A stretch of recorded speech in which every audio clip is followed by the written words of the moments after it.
The Age of Monsters. Introduction. When the war of the Titans had ended, and the giants had fallen in flames, the world of gods seemed to stand in peace. Zeus ruled upon Olympus, Poseidon commanded the seas, and Hades reigned in the dark realm of the dead. Yet, from the ashes of Gaia's fury and the blood of the slain monsters, new terrors were born. They were not vast like the Titans, nor divine like the giants, but savage, cunning, and immortal in their cruelty. They were the children of Typhon and Echidna, beasts of nightmare, each destined to challenge gods and heroes alike. No longer would the battles be fought in the heavens with thunder and starfire. Now, the war would descend to the mortal world, where kings and warriors would stand against creatures that could not be slain by mortal steel. The fate of humankind and the glory of Olympus would be written not only by the gods, but by heroes chosen to face the impossible. And thus begins a new saga, the Age of Monsters. The first of these terrors awaited in the hills of Nemea, where a lion of unearthly size and immortal hide prowled, devouring men and cattle alike. It was there that a young prince, condemned by his sins, was sent to face his first labor, the beginning of a legend. Apollo versus Python, the Serpent of Delphi, Chapter 1. The shadow of Gaia, the war of Titans, had ended. Olympus shone with the glory of the victors, and the giants lay buried beneath the bones of mountains and rivers of fire. Zeus, supreme and unchallenged, sat upon his throne, the air trembling with the echoes of thunder. Peace, or at least a fragile semblance of it, seemed to have returned. Yet, beneath the earth, in the cold, unlit depths, where no light could reach, Gaia stirred, her form half veiled in shadow and half in the raw earth, writhed with fury. She had seen her children crushed, her giants bound, and Typhon chained beneath the fiery breath of Mount Etna. The mother of all life, betrayed and humiliated, would not rest. From the heart of her rage, she whispered through the roots, the rivers, the stones themselves, a vow, a curse, and a promise all at once. Let Olympus revel in its triumph, she hissed, her voice like rolling earthquakes and rustling soil. Let Zeus claim his throne, but the earth remembers, and I shall remind him that my children are eternal. From my womb of clay and shadow, a guardian shall rise up, serpent of darkness, venom and fury. Let him guard the land I claim. Let him challenge the sun itself, and let mortals tremble before what gods dare not touch. The words coalesced in the molten heart of Delphi, where the earth itself had once whispered secrets to mortals. Gaia's breath molded a creature of nightmare, a serpent of colossal size, scales darker than midnight, eyes glowing with malevolence, and a fangs dripping with a poison potent enough to rot the flesh of men and gods alike. This was Python, her champion of vengeance, born not from love, but from wrath, destined to guard the land and crush any who dared approach. The mountains quivered as the serpent emerged, coiling around peaks, crushing forests beneath its immense weight. Rivers turned to steam as it slithered across valleys, and the sky darkened with the shadows of its massive form. Villagers in the lands surrounding Delphi awoke to the roar of the beast and the crack of falling trees. Crops were trampled, livestock devoured, and entire hamlets abandoned in terror. Mortals spoke of an omen, a shadow moving beneath the sun, and they knew at once that this was no mere beast, it was a curse incarnate. From Olympus, the gods observed with a mixture of curiosity and unease. Zeus frowned, sensing the stirrings of his mother's wrath. "Gaia moves again," he murmured, lightning flickering across his fingertips. She sends another challenge. It seems the earth has not forgotten the chains of the Titans. Athena, wise and ever vigilant, stepped closer, her eyes narrowing. "Father, this serpent is no ordinary beast. It is born of Gaia's will, crafted to test gods and mortals alike. We cannot intervene lightly. Its venom carries the power of the earth itself. Mortals will suffer, and Olympus must decide whether to act or watch history repeat itself." The Fates, watching from their loom beyond the edges of time, whispered among themselves. Threads darkened, twisting like smoke. "This serpent," they murmured, "is the herald of a new age. One that will summon heroes and mortals into battles they were never meant to face. From its death will rise the oracles and the wisdom of Apollo, but not without sacrifice."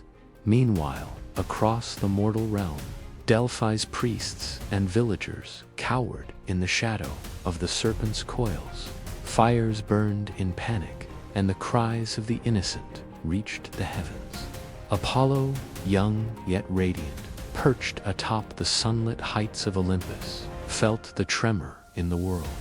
A chill raced along his spine, not from fear, but from recognition. The serpent was a threat not just to mortals, but to the balance of the cosmos. He descended silently, sunlight cascading around him, his golden hair like threads of flame. His bow gleamed in his hand, arrows kissed by divine fire. "I will face this creature," he said, his voice steady and resolute. "For mortals, for Olympus, and for the glory of light over shadow." But Gaia watched, her eyes narrowing, as Python slithered over the hills and into the sacred lands. The serpent hissed, the sound echoing like rolling thunder, its scales glittering like blackened stars. It was a creature born to challenge the very essence of the sun god. Thus, the stage was set. The shadow of Gaia had fallen over the land, and a battle was coming, one that would test the courage of a god, the resilience of mortals, and the cunning of a serpent forged in the heart of the earth itself. The age of monsters had begun, and Python, the serpent of Delphi, would be its first herald. Chapter 2: The Birth of Python from the molten heart of the earth, where veins of fire bled into caverns of shadow. Something vast began to stir. The soil cracked, the roots twisted, and the stone itself groaned under the weight of a birth unlike any the world had ever seen. Gaia, ancient mother, whispered through the trembling ground. Her voice was neither loud nor soft, but inevitable, the language of earthquakes and storms. "Rise, my son. Rise from the marrow of earth, from the blood of Titans, from the ashes of Typhon. Rise as my vengeance." At her command, the darkness took form. First came the scales, forged from obsidian and iron, jagged like mountain ridges. Then the spine, bristling with spikes that dripped molten heat. Last came the head colossal, crowned with horns, and eyes that burned with a glow, both venomous and divine. From its cavernous maw spilled venom that hissed upon the ground, corroding stone and choking the air with smoke. The beast roared as it broke free from its earthen womb, the sound rolling across valleys, shaking birds from the skies and splitting trees in half. The mountains around Delphi trembled, as though the serpent's cry was an earthquake itself. Thus Python, Gaia's champion, was born. It stretched its body across ridges and ravines, so immense that shepherds on distant hills saw only a shifting horizon of scales. Its coils crushed forests to splinters, leaving scars upon the land that smoked for days. Where it slithered, rivers turned foul, fish floated lifeless, and the soil blackened into wasteland. Cattle vanished in silence, dragged beneath the coils of shadow, and those foolish enough to resist found their bones left shattered among the stones. Mortals whispered in terror, a shadow in the mountains, a beast from the earth itself. At first they thought it a punishment from Zeus, or perhaps Hades had sent one of his horrors above ground. But priests soon realized this was something older, something deeper. They remembered the prophecy. When the Titans fall, the earth shall cry, and from her sorrow shall rise the serpent that no man may kill. The whispers spread. Delphi, once a place of fertile soil and sacred springs, became a land of fear. Smoke rose from burned villages, the wails of widows carried through valleys, and the scent of decay clung to the air. The people abandoned their temples, leaving offerings at the edge of forests, praying for mercy from any god who might hear. But the gods on Olympus watched in silence. To them, Python was not just a beast, it was a challenge. Zeus clenched his fist upon the armrest of his throne, his stormy eyes fixed on the serpent's shadow. "It is as I feared," he muttered. "Gaia has birthed a new weapon, not vast as a titan, but venomous, subtle, unyielding. She does not strike with thunder, but with rot. This is her revenge." Hera's gaze was sharp, her voice edged with disdain. "You defeated Typhon, yet you left Gaia free to fester in her rage. This is the fruit of your mercy, Zeus." Athena spoke, her tone heavy with foresight. "Python is more than a beast. He is the guardian of secrets buried deep within the earth. Delphi is no ordinary land, it is the navel of the world, where past and future whisper together. Whoever controls it shall command destiny itself." These words rippled through Olympus, stirring unease among the gods. For Delphi was a place of power, and Gaia had set her serpent to guard it. Meanwhile, Python roamed his domain, with a mind not driven by hunger alone, but by purpose. His gaze swept the valleys with ancient malice, and his hiss seemed to shape the winds themselves. He did not merely kill, he claimed, marking Delphi as the dominion of earth against sky. The mortals who remained spoke of voices in the night, whispers slithering through their dreams, urging them to kneel, to abandon Olympus, and worship the Earth Mother once more. Priests from distant lands gathered, trembling. "The serpent has become an oracle of Gaia," they said, their eyes wide with dread. "His hiss is prophecy, his venom fate. None may resist him, none may strike him down." And yet, far above, in the light of Olympus, Apollo's heart burned with unease. He had heard the serpent's roar echo through the realms, and it struck him not only as a threat, but as a challenge meant for him. For Apollo was more than the god of music and light, he was the god of prophecy, destined to claim Delphi as his own. The serpent that guarded it stood not only against mortals, but against his very birthright. One evening, as the sun dipped low and bled crimson across the sky, Apollo stood upon the marble steps of Olympus, bow in hand. His arrows gleamed like shards of sunlight, untested against such a foe. "If Delphi is to become a place of truth," he murmured, "then this shadow must be destroyed. I shall descend, and Python shall face the light." From the depths of the earth, as if hearing those words, Python lifted his head and hissed. His tongue flickered like lightning, and the ground cracked beneath his coils. A duel had been written by fate, and both god and monster sensed it. The serpent's birth was not the end, it was only the beginning. Chapter 3: The Plague of Delphi. The sun had barely risen over the mountains of Delphi when the first cries echoed through the valleys. Shepherds found their flocks missing, not a trace left but shattered bones and the stink of venom. Villages awoke to fields blackened as though a fire had passed. Yet no flame had touched them, only the crawl of the serpent, whose very breath poisoned the earth.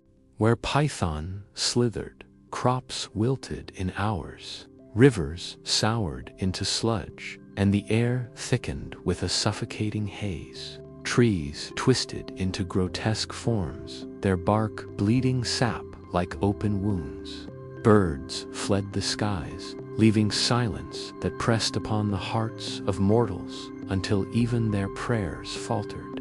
The people of Delphi began to call it not a serpent, but a plague, the plague of the earth, a calamity that spread wherever its shadow fell. Children coughed as though their lungs filled with smoke. Hunters returned from the forest blind, their eyes seared by the stench of venom. Livestock staggered and collapsed, froth bubbling from their mouths. The survivors abandoned their homes, carrying what little they could, leaving entire valleys barren and silent. At night, Python's hiss rolled across the hills, low and endless, like thunder that never ceased. Mortals believed it to be a curse song, a hymn of Gaia demanding their surrender, and some obeyed. In secret caves, fearful priests lit earthen altars, pouring blood and oil into the soil as offerings to the Earth Mother, hoping to appease her beast. But the serpent was not appeased. It was not hunger that drove him, nor mercy that stayed his coils. He crushed, he poisoned, he devoured, because such was his purpose: to cleanse the land of Zeus's reign, to unmake what the gods had claimed. Desperation spread faster than the plague. Messengers fled to nearby cities, bearing tales of ruin. Thebes turned its gates shut, fearing the pestilence. Athens held sacrifices to Athena, praying for wisdom against the creeping doom. But Delphi had no god to guard it, and its people were left abandoned. It was then, in their darkest hour, that prophecy came. An old priest, ragged with hunger, stumbled into the center of Delphi, his eyes white with visions. His body shook as though a storm raged within him. He cried aloud, voice splitting the silence of terrified villagers. From shadow rises the serpent, from blood of earth his breath. Yet from the sun shall come the slayer, with arrows tipped in fire. Light shall pierce the venom, and the oracle shall awaken. But first must the land be drowned in shadow, and many souls shall fall. The people gasped, some dropping to their knees in despair. For prophecy in those days was not gentle promise, but iron decree. If the fates had spoken through the priest, then their suffering was only the beginning. Word of this prophecy reached Olympus swiftly. The winds themselves seemed to carry it, whispering in the ears of the immortals. Apollo, hearing it from the lips of Hermes, felt the fire within him ignite. It was his name written in those words, though the fates had not spoken it. He knew he was the light. He was the archer. Delphi would be his. But the thought was not without weight. He gazed upon the earth below, upon the writhing shadow of Python stretching across mountains. A god he was, radiant and eternal, yet even gods could fall. And Python was not a mere beast, it was Gaia's will made flesh, a creature older than his own dominion. Still, Apollo could not turn away. To let the serpent claim Delphi was to surrender the very heart of prophecy, the place where the threads of fate touched the world of men. If Python remained, Gaia's whispers would drown out Olympus forever. Among the gods, murmurs rose. Some mocked Apollo's boldness. He is but a youth, Ares sneered, polishing the edge of his spear. Let him sing his songs and pluck his lyre. Battle is for warriors, not poets. But Athena's eyes gleamed with measured approval. Do not mock him, brother, for the fates weave threads we cannot always see. If Apollo is destined to face Python, then none else may claim the task. His arrows may yet prove sharper than your sword. Zeus, listening in silence, weighed the matter heavily. At last, thunder rolled in his chest as he spoke. Let it be. The plague spreads, and Olympus must answer. If prophecy calls for Apollo, then Apollo shall go. But know this, my son, Gaia's shadow is cunning. She will not yield easily. If you fall, your light will be extinguished, and the earth shall reign in darkness. Apollo bowed his head, but his resolve did not waver. He took up his bow, carved from laurel and strung with golden sinew, and a quiver of arrows tipped with divine flame. His eyes shone with the fire of the sun itself. I will not fall, he said. His voice, like a chord, struck across heaven. The serpent has plagued the innocent long enough. Let Delphi be cleansed. Let the shadow be broken. Below, Python coiled around the mountains, its scales glistening in the twilight. The beast raised its head high, eyes like twin furnaces, as though sensing the approach of its enemy. Venom dripped from its fangs, sizzling where it struck the stone. And somewhere in the trembling earth, Gaia smiled. Chapter 4. Apollo descends the sky, above Olympus burned gold. As dawn spread across the heavens, the gods gathered upon the shining halls, their eyes fixed upon the youth who would descend to face the monster that darkened the earth. Apollo stood before them, radiant as the rising sun, his hair like molten fire, his eyes alight with resolve that belied his years. He held in his hand the bow of laurel, a gift wrought from the sacred tree that crowned Olympus. The string was forged from threads of light itself, humming with divine tension. At his side rested a quiver of arrows, each one tipped with the fire of the sun, their shafts gleaming with an eternal blaze that no darkness could consume. Yet the silence of Olympus was heavy. The immortals, though unyielding in battle, felt the weight of what he would face. For Python was no simple beast, no mindless terror. It was the vengeance of Gaia, the rage of the old earth embodied in coils of shadow and poison. Even the bravest gods had no certainty that Apollo's light could pierce such ancient darkness. Hera's voice broke the silence, low and edged. You are young, Apollo. The earth's venom spares no god, no matter his beauty or song. Are you prepared to die beneath coils that were old before your birth? Apollo bowed slightly, his expression unshaken. If death is the price of freeing the innocent, then I will pay it. But I do not descend to die, descend to triumph. For what is the light, if not born to break the dark? A murmur passed among the gods. Some turned away, unwilling to watch what they feared would be a doomed descent. Others leaned forward with a spark of hope, curious to see if destiny had indeed chosen him. Athena stepped forward, her armor gleaming cold and silver. She placed a hand upon his shoulder, her gaze piercing as an owl's in the night. Do not seek only strength, Apollo. The serpent's body is vast, its venom endless, but its will, its cunning, is its true weapon. Strike not only its flesh, but its heart. Find the place where shadow falters, and there let your arrow fall. Apollo inclined his head. I will remember, sister of wisdom. Then came Hermes, light-footed and sly, placing a hand upon Apollo's quiver. I bless your arrows, he whispered. with swiftness beyond the wind. No serpent coil shall outrun them, no shadow shall shield from their flight. Even Ares, though disdainful, let out a grunt. Prove me wrong, boy, spill its blood. Make a war song of it that even I must honor. At last Zeus himself rose, thunder curling round his form.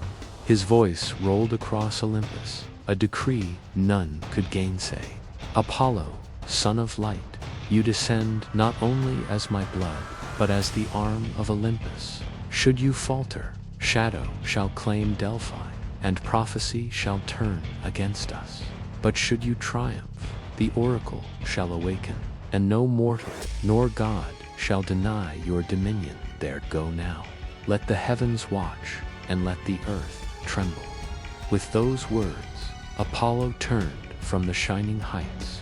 He strode to the edge of Olympus, where the sky fell open and the mortal world stretched below.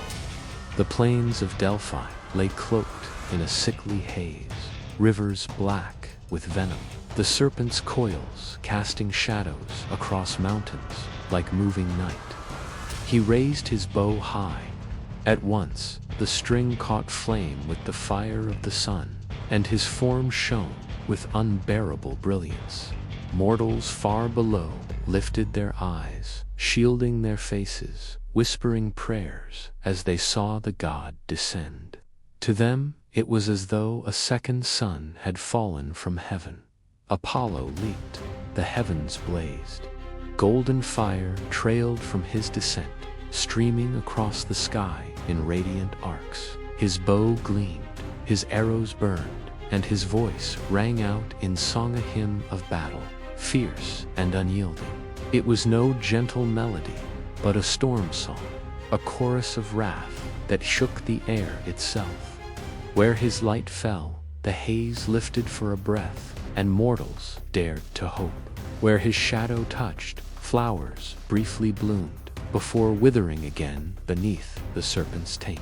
Python stirred. The serpent's head rose from the mountainside, eyes burning like molten pits. It hissed, a sound that cracked boulders and sent avalanches crashing down.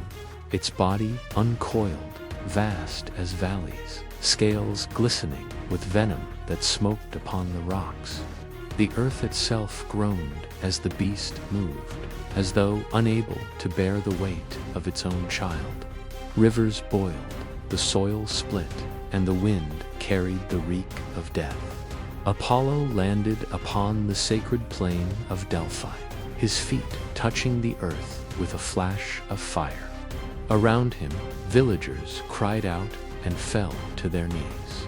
Some reached for him in worship, others fled in terror, for never had they seen a god descend in such wrathful splendor. The god of the sun stood tall, bow in hand, gaze fixed upon the monstrous shadow that loomed across the horizon. His voice carried across the mountains, unshaken, clear as the dawn. Python, he called, his words ringing like thunder, like the toll of judgment. You have spread your plague upon the innocent long enough. The earth may have birthed you, but the heavens deny you. I am Apollo, son of Zeus, bearer of light, archer of Olympus, and by my hand your reign ends. Python's hiss shook the valleys, venom dripping from its jaws, steam rising where it struck the stone. The serpent coiled, preparing to strike, its shadow blotting out the sky. And thus the battle was joined, the sun god blazing in divine fury, and the earth's serpent, vast and venomous, each a force born of creation itself. The fate of Delphi, the heart of prophecy, trembled upon the edge of their clash. Chapter 5. The first clash. The air grew heavy, as though the sky itself held its breath. Apollo stood upon the sacred plain, his golden aura blazing, while Python loomed above, its body coiled around the mountains like a living wall of night. For a moment, neither moved, The earth itself seemed to quiver beneath the tension of gods and monsters. Then the serpent struck. Python's head lunged forward with the speed of a falling star, fangs bared, venom streaming from its jaws. The impact shattered the earth where Apollo had stood, carving a crater wide enough to swallow a temple whole. Dust and stone billowed into the air, choking the valley. But the sun cannot be swallowed by shadow so easily. Apollo leaped aside in a blaze of fire, his bow already drawn. The string sang as his first arrow loosed, streaking through the air like a shard of dawn.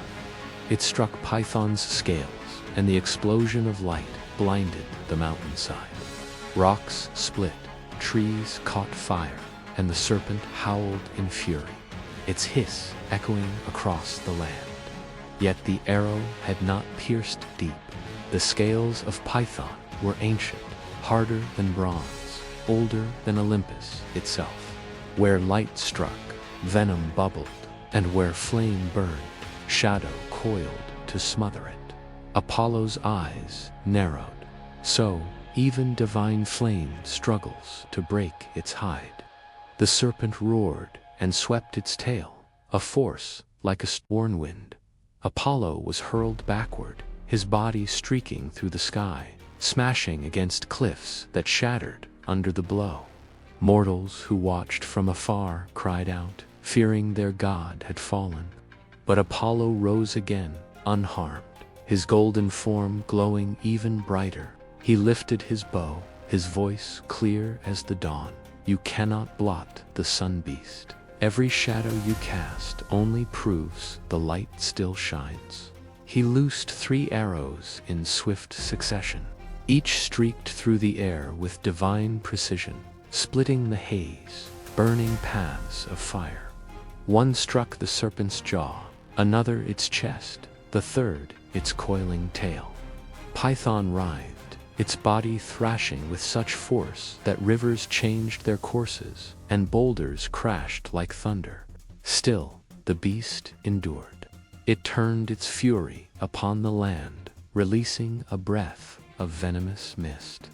The haze rolled across the valley, black and thick, choking mortals and searing the very soil. Villagers collapsed where they stood, coughing blood, their cries drowned in the hiss of the serpent's breath. Apollo's face hardened. He spread his arms wide, his body glowing with the essence of the sun. A wave of golden fire surged from him, sweeping back the mist, burning away the poison in a blaze of cleansing heat. The people gasped as fresh air filled their lungs once more, their eyes turning to the god with awe. For a heartbeat, hope returned. But Python was cunning. Its hiss deepened, a sound not of fury but of malice.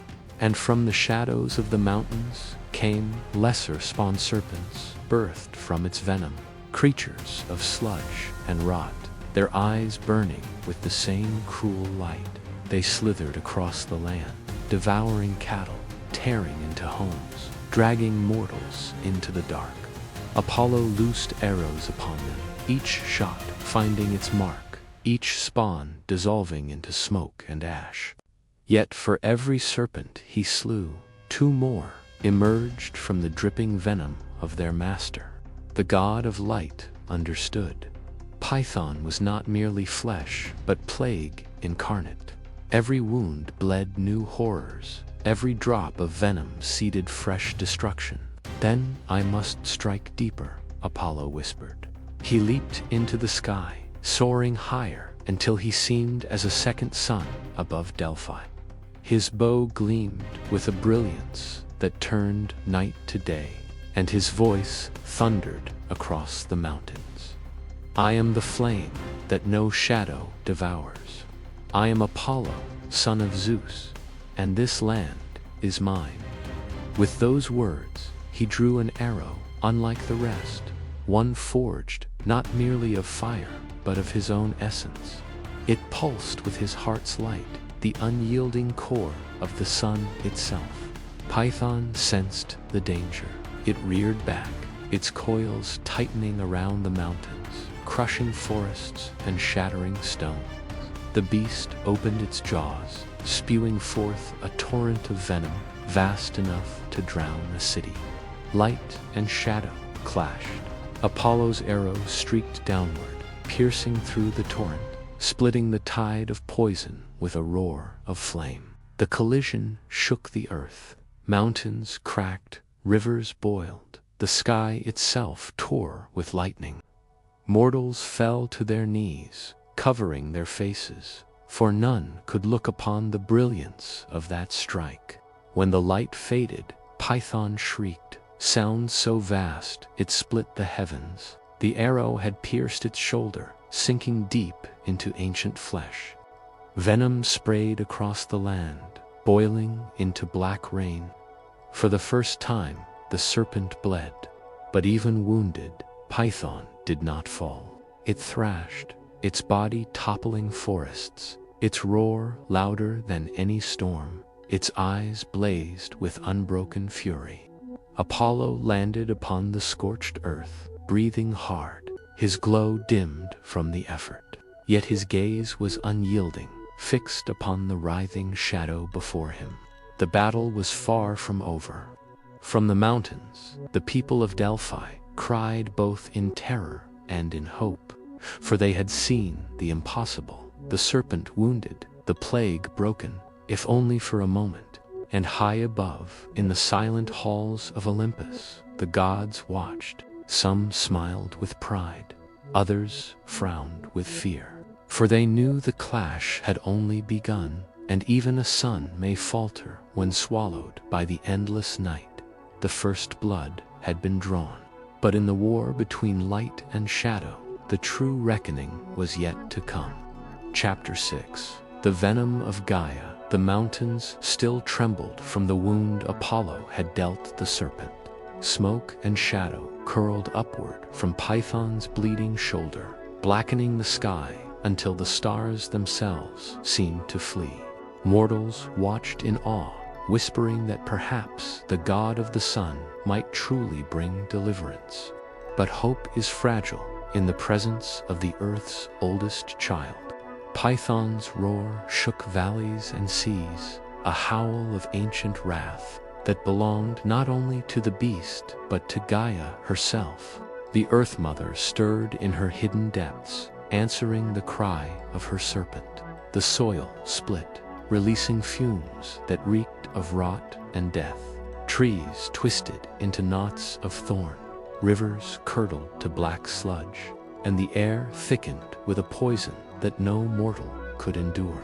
Apollo lifted his bow again, his golden light still fierce, but the serpent's gaze pierced him with something colder than venom, inevitability. For Python was not merely a monster, it was the voice of the old order, the shadow before dawn. The beast's chest heaved, and then came its counterstrike.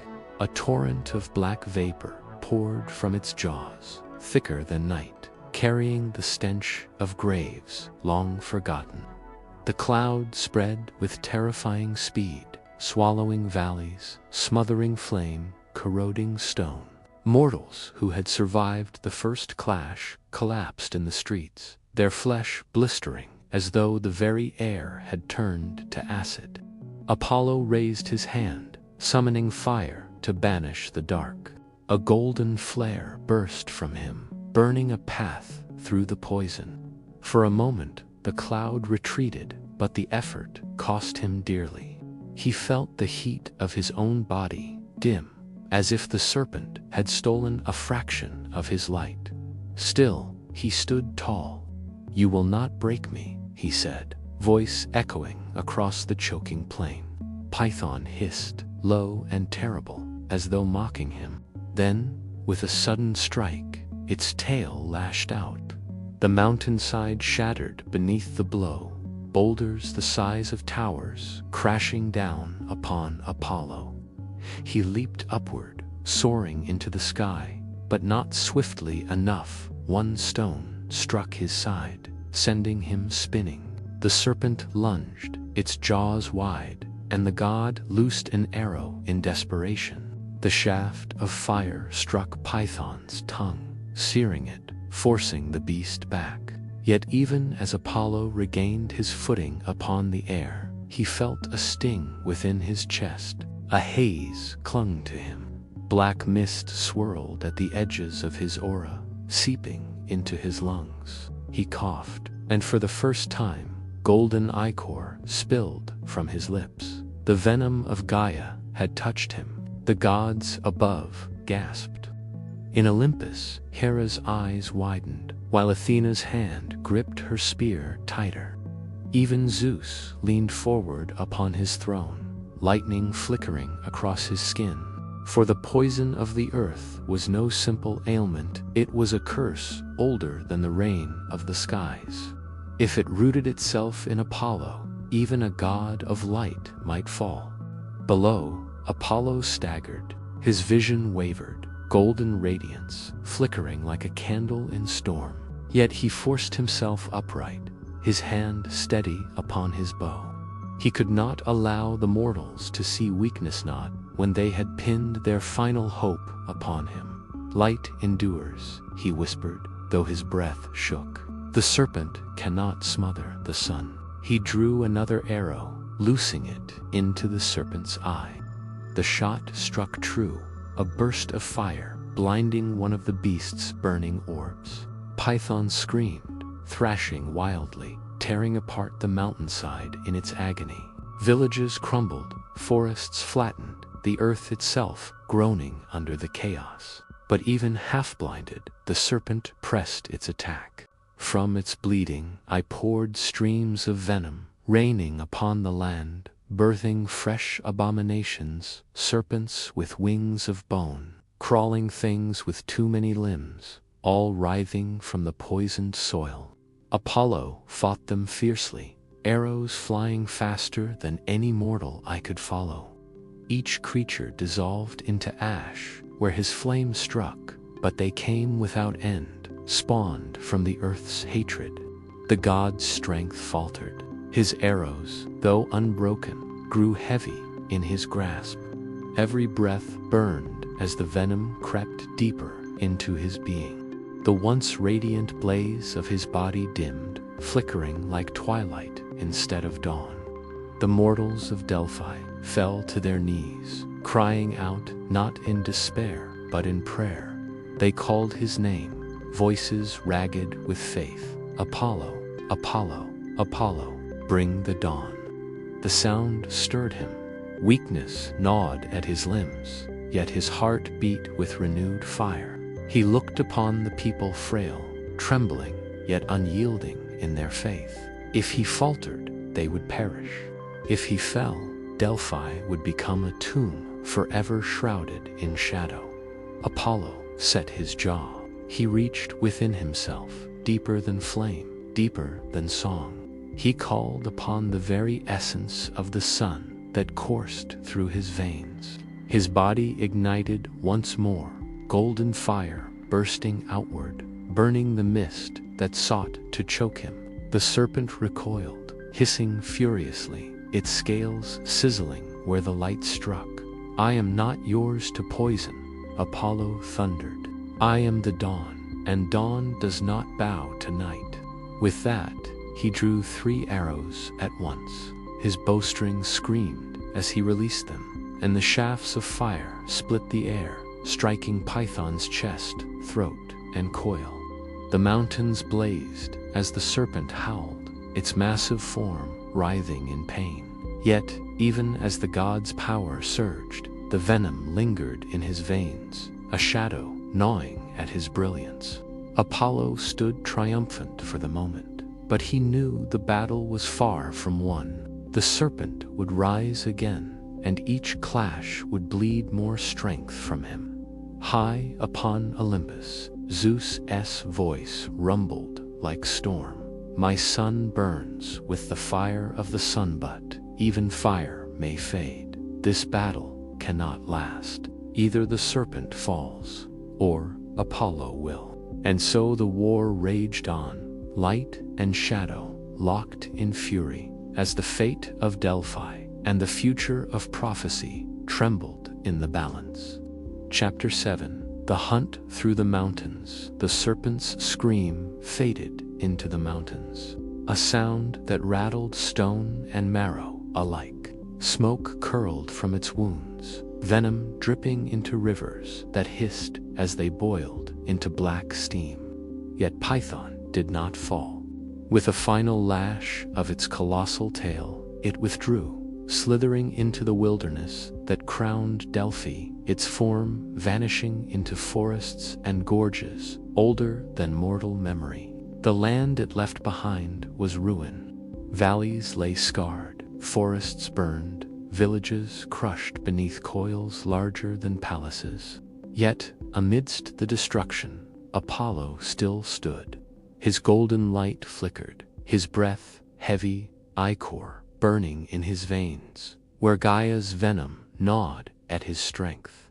But he did not falter. He lifted his gaze to the retreating shadow, and his voice rang clear.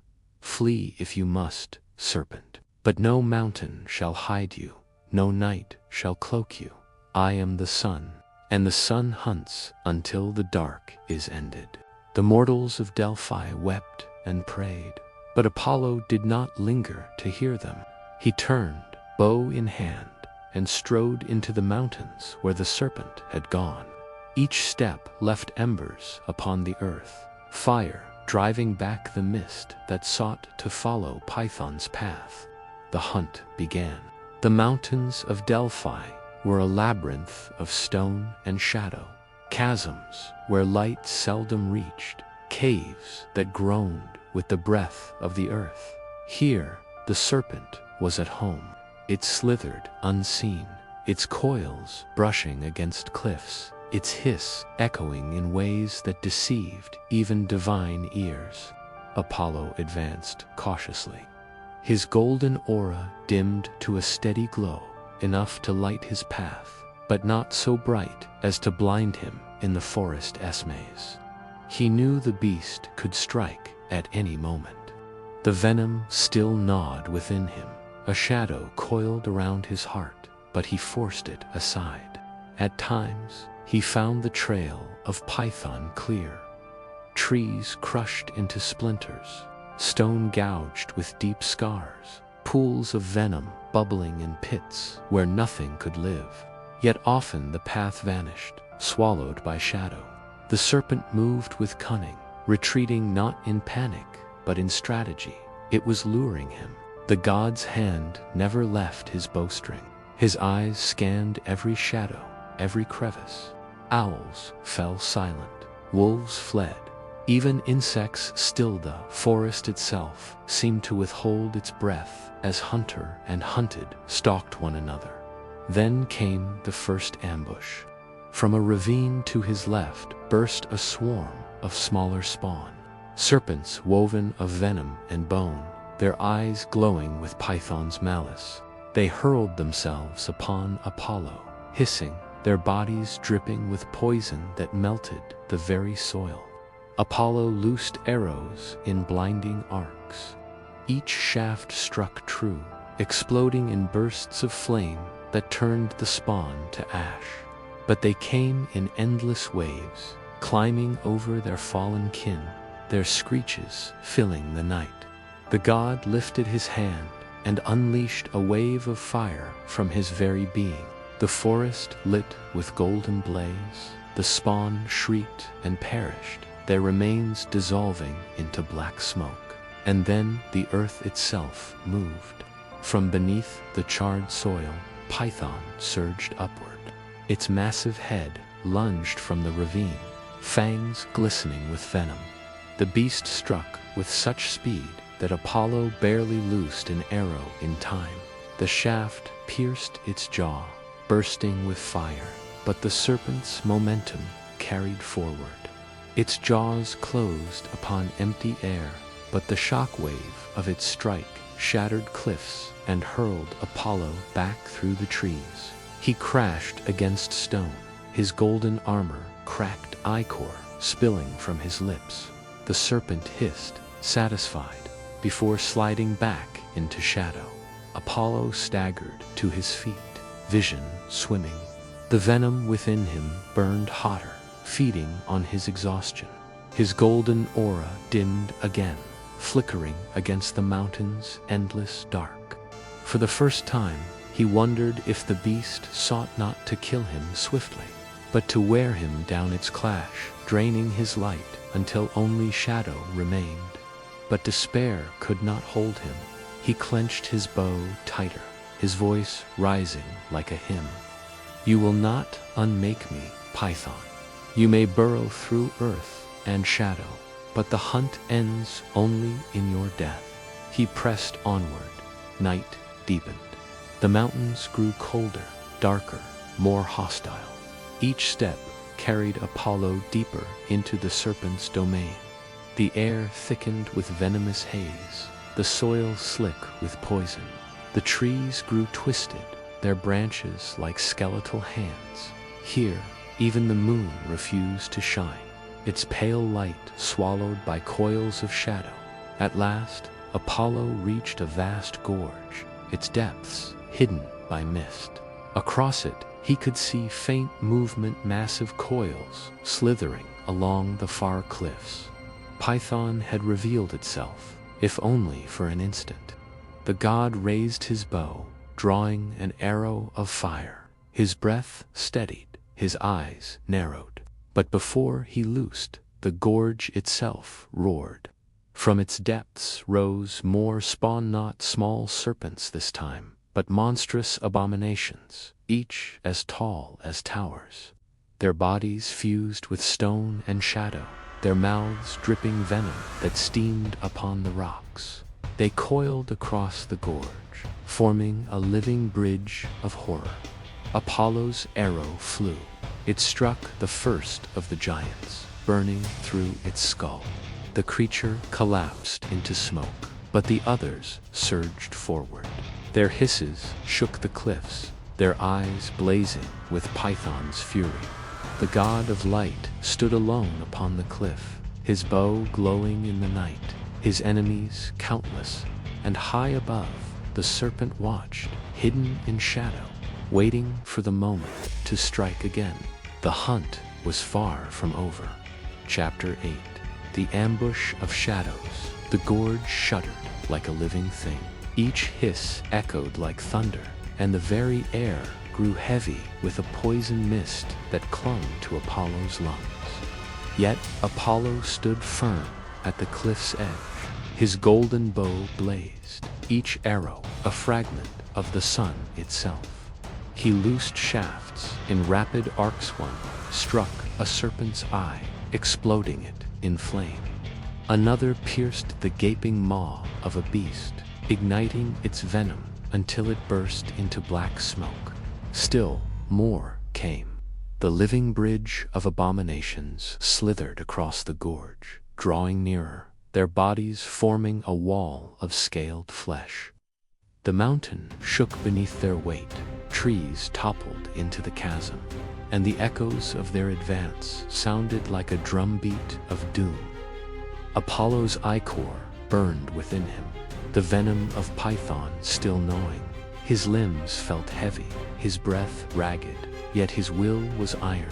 He raised his bow high and called upon his father's flame. A rain of fiery arrows descended, a storm of golden fire that consumed the advancing spawn. Their roars became shrieks as they fell, their forms collapsing into clouds of ash and venom that burned away in Apollo's radiance. For a heartbeat, silence returned. The gorge steamed with poison, the air thick with smoke. Apollo lowered his bow slightly, his chest heaving. That was when the true ambush began. The mountains groaned, the earth splitting open.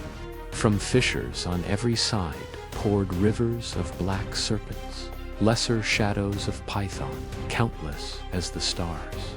They writhed up the cliffs, their bodies knotting together, forming towers of writhing flesh that clawed toward the god.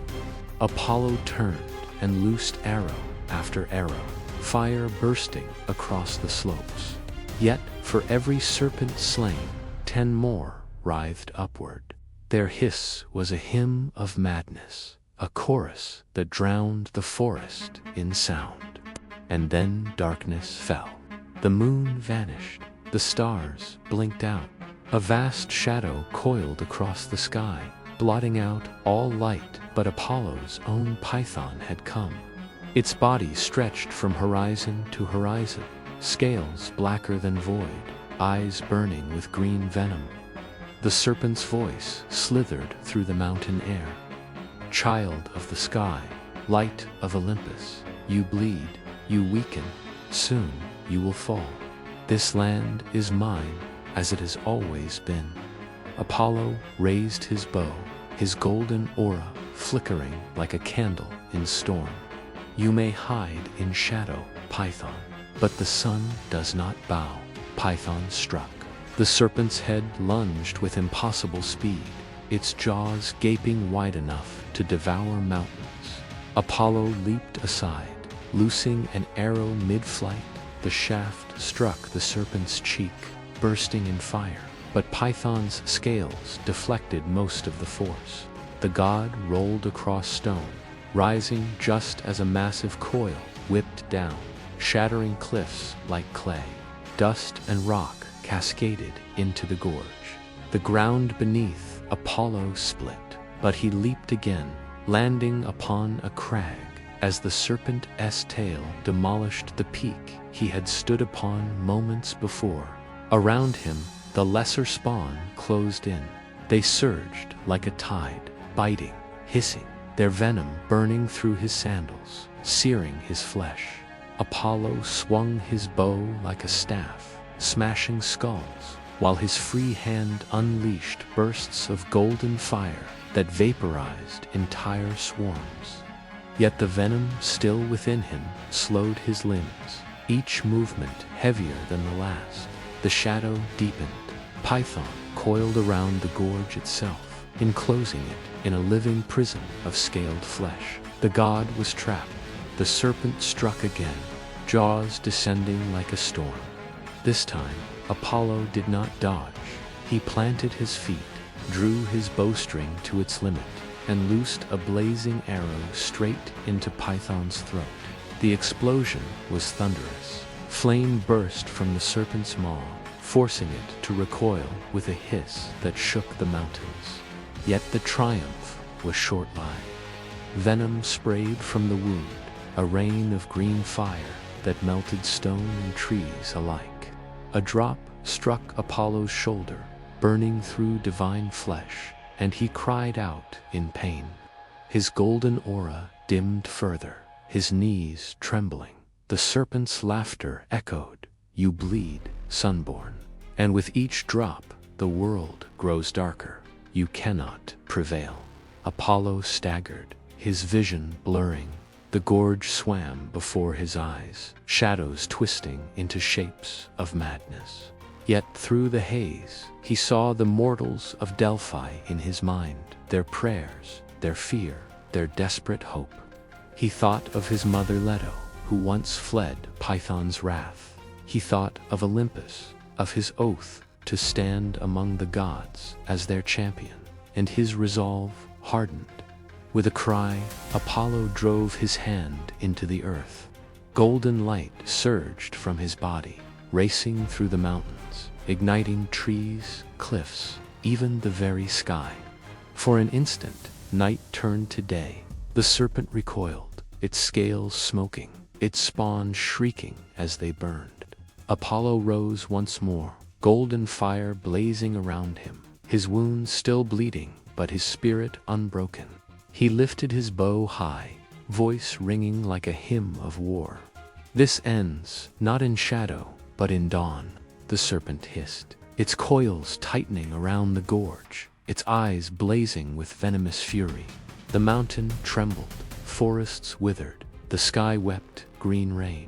And as Apollo drew another arrow, golden fire, gathering at its tip, the clash of light and shadow prepared to ignite once more. The ambush had failed to break him, but the war was only beginning. Chapter 9. The Siege of the Gorge. The gorge had become a tomb. Pythons' coils encircled the canyon walls, black scales grinding against stone, crushing cliffs into rubble. Trees toppled, rivers boiled, and the very air was suffused with venom. The sun itself seemed banished. Only Apollo's golden light fought against the choking shadow. High upon a shattered crag, Apollo stood, his golden bow trembling in his grip. His wounds throbbed, venom gnawed at his veins, and his aura flickered like a dying flame. Yet his eyes burned with unyielding fire. The serpent's voice slithered from every direction, echoing within the stone. Look, son of Leto, the mountains themselves bend to me. Your arrows burn, but they cannot pierce eternity. Yield, and I will spare your husk as a monument to Olympus' folly. Apollo raised his bow, drawing a line of fire across the sky. His voice thundered in reply. Your eternity ends here, Shadowborn.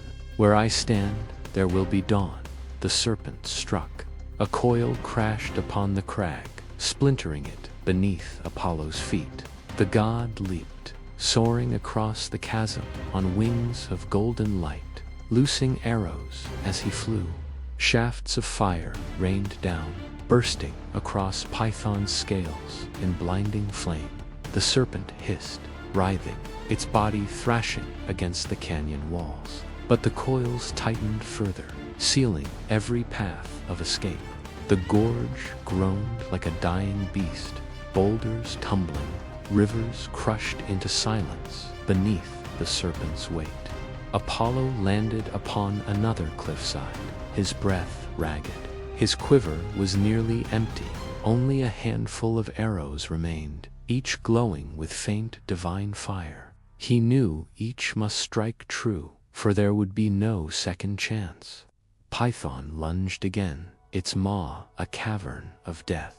Apollo loosed a blazing shaft, striking its tongue. The explosion tore flesh, spilling venom like molten emeralds. Yet even wounded, the serpent's jaws closed around the cliff, shattering stone. Apollo sprang aside, the peak collapsing into dust behind him.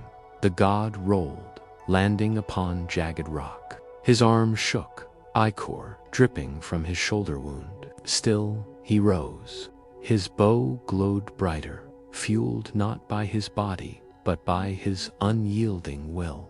The serpent's spawn surged once more, crawling from fissures in the earth. Legions of serpents, black and venomous, writhed upward to swarm Apollo. He turned his bow upon them, loosing arrows that burst in solar fire, consuming dozens at a time. But their numbers were endless, their hissing a storm that filled the gorge. Your light dies, godling, Python hissed, its voice rolling like thunder. This gorge will be your grave, as it was the cradle of my birth. Apollo staggered beneath the onslaught, his golden aura dimming with each strike. For a heartbeat, despair threatened to claim him. He saw himself drowned beneath venom, his name forgotten, Delphi forever poisoned. Yet within that darkness came memory. He saw Leto, his mother, fleeing the serpent's wrath long ago, cradling him, and his twin, Artemis, in her arms. He saw mortals kneeling in prayer, their voices rising to Olympus, begging for salvation. And he remembered his oath to be the god of light, to drive away shadow, no matter how deep. He clenched his jaw, lifting his bow once more. No shadow can bind the sun. He drew upon his last strength, summoning the dawn itself. Golden fire surged from his body, brighter than noon, burning away the poison mist. His arrows blazed like miniature suns, each one a shard of Olympus' eternal flame.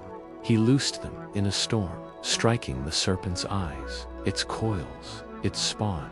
The gorge blazed with fire, every shadow driven back. Python shrieked, its massive body thrashing, scales cracking beneath the onslaught. Yet still, it tightened its coils, crushing the mountains, drawing ever closer to Apollo. The god stood defiant at the gorge's heart, bow raised, golden fire blazing around him. His wounds bled freely, his strength nearly gone, yet his spirit remained unbroken. The serpent's voice roared, shaking the earth. "Enough, I will devour you whole, and with your death the sun itself shall falter." Apollo's reply rang like a hymn. "Then come, serpent, come and taste the fire of dawn." Python struck, jaws gaping wide, coils constricting the gorge until stone screamed. Apollo drew his final arrow, golden light flooding the canyon. Time itself seemed to hold its breath, and as the serpent descended, Apollo loosed. The shaft blazed brighter than the sun, streaking into the serpent's throat. The gorge erupted in flame, a blast so fierce it split mountains, turned rivers to steam, and seared the very sky. Python's roar shattered the heavens. Its body writhed, tearing valleys, crushing forests, but the light burned deeper, consuming its venom, searing its shadow. Still, the serpent did not fall. When the smoke cleared, Python remained wounded, bleeding, but alive. Its eyes blazed with wrath beyond reason, its coils closing tighter than ever. Apollo stood at the gorge's center, his bow empty, his body broken, golden fire flickering weakly around him. The serpent's laughter shook the ruins. "Your arrows are spent, your light fading. Now, godling, you die." But Apollo's gaze did not waver. Though his body failed, his spirit shone brighter than the sun. He raised his hand to the heavens, calling upon a final, desperate flame. The siege was not yet ended, but dawn was near. Chapter 10. The dawn of Delphi. The gorge lay in ruin. Cliffs were shattered into jagged teeth of stone. Rivers turned to steam. Forests reduced to charred husks. Amid the devastation, Apollo stood alone, his body broken, his golden aura flickering like the last ember of a dying fire. Before him loomed Python, vast and terrible. The serpent's body coiled around the canyon, its black scales cracked and bleeding ichor that hissed as it struck the ground. Yet its eyes still burned with venomous fire, and its voice slithered like thunder. "You are finished, Sunborn. Your arrows are gone, your flesh weak. Yield to shadow, and this land shall be mine forever." Apollo's bow hung heavy in his hand, the quiver empty. His wounds burned, his veins poisoned, and his breath came ragged. Yet his gaze was steady, his spirit unbroken. He whispered to himself, almost a prayer, "The dawn does not beg. It rises." The serpent lunged, jaws wide enough to devour mountains. Apollo raised his hand to the sky. Though no arrow remained, golden fire gathered at his palm, a fragment of the sun's eternal flame. The heavens seemed to listen, the clouds parting, a shaft of light piercing the darkness to crown him in radiance. For a heartbeat, Apollo remembered Leto, his mother, who once fled this serpent's wrath. He remembered Artemis, his twin, her arrows swift as moonlight. He remembered the prayers of mortals, trembling in Delphi's shadow, waiting for salvation. And he remembered his vow to be the light that no shadow could extinguish. His voice rang across the gorge, steady and unyielding. "By Olympus, by my blood, by the dawn itself, banish you, Python." The serpent's jaws closed around him, but Apollo thrust the flame forward. The golden fire exploded, not as an arrow, but as a sun reborn. Light erupted from his palm, flooding the gorge with brilliance, so pure it burned through stone and shadow alike. Python's body convulsed, scales bursting, ichor vaporizing into smoke. The serpent shrieked, a sound that shook the heavens, its coils unraveling as the fire consumed it from within. The gorge became a furnace of dawn. Mountains split, rivers boiled away, forests ignited in flame. For miles, the world turned to day. Python writhed, its voice reduced to a hiss of despair. This cannot be. And with a final scream, its body collapsed, burning into ash that scattered upon the wind. The serpent was no more. Silence fell. The gorge lay in ruin, yet cleansed. The venom mist had lifted, the shadows banished. Apollo knelt amid the wreckage, his strength spent ichor dripping from his wounds. For a moment, he nearly collapsed, but then he saw immortals of Delphi emerging from the forests, their eyes wide with awe. They fell to their knees, bowing before him, their voices trembling in prayer. Hail Apollo, Lord of the Sun, hail the slayer of Python, hail the god who brings the dawn. And Apollo knew the battle had not been in vain. He rose, though his limbs trembled, and walked to the heart of the gorge where Python had fallen. There, amid the ashes of the serpent, he struck his bow into the ground. Golden fire burst upward, cleansing the earth, purifying the poisoned soil. From that place, a spring bubbled forth, its waters clear and radiant, untouched by shadow. Apollo raised his hand over it, blessing it with eternal light. This shall be Delphi, he declared, his voice carrying like a hymn across the mountains. Here, light shall reign, and no shadow shall endure. Here, mortals will find truth, and the voice of the gods will guide them. The people wept with joy, for a new age had begun. From the ashes of Python, Apollo wove a warning. He decreed that its memory would remain, not as a terror, but as a guardian of prophecy. The spirit of the slain serpent would whisper through the spring, its venom transformed into visions, its death giving birth to truth. Thus was born the Oracle of Delphi. Priests and priestesses would one day gather there, their voices touched by Apollo's flame, speaking words that shaped kings and empires. Mortals would come from every land to seek truth, and the gods' victory would echo through the ages. Apollo stood at the spring's edge, the light of dawn crowning him. His wounds still burned, his body scarred, but within his chest, his spirit blazed brighter than ever. He had faced the terror that once hunted his mother. He had faced the darkness of Gaia's curse, and he had triumphed. Yet, as the wind carried the ashes of Python across the mountains, Apollo felt a shadow stir at the edges of the world. He knew this victory was but the first. More monsters would rise, spawn of Gaia and Typhon, born from the same hatred that had birthed Python. The war was not over. It had only begun. He lifted his bow once more, gazing toward the horizon, where storm clouds gathered over distant lands. "Let them come," he whispered, "for the dawn will always rise." And so ended the Battle of Delphi, where light defeated shadow, and the world gained its most sacred oracle.